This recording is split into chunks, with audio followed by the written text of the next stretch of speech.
been. A new report came out last week that shows coronavirus samples from a cave in Laos had been taken to the Wuhan lab up till a few months before the virus broke out. So I wondered if it was still the administration's position that the lab leak theory was very possible, and why it was dropping down the agenda. It wasn't mentioned in the ministerial. It wasn't mentioned between President Xi and President Biden. Has that just hit a dead end?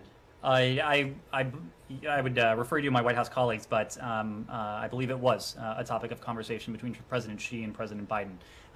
Not because, and Secretary Blinken has spoken to this. This is not an issue that is solely about accountability for what happened. This is about preparing the world, ensuring that the world is most prepared for, most resilient against a potential future pandemic.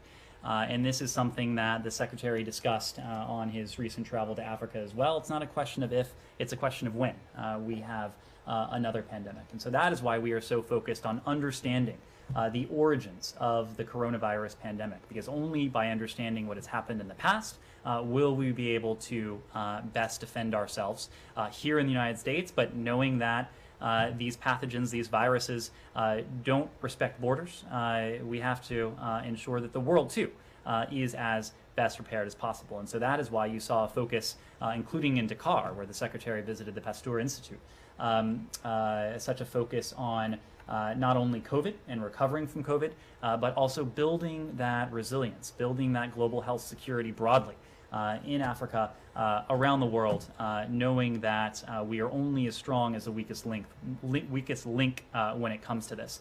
As you know, the intelligence community has been looking at this issue very closely. They have now issued a couple public reports. I'd refer you to those public reports, public assessments for the current state of our analysis, but I can reassure you certainly that understanding the origins of this virus remains a priority for us so that we can best protect ourselves the next time around.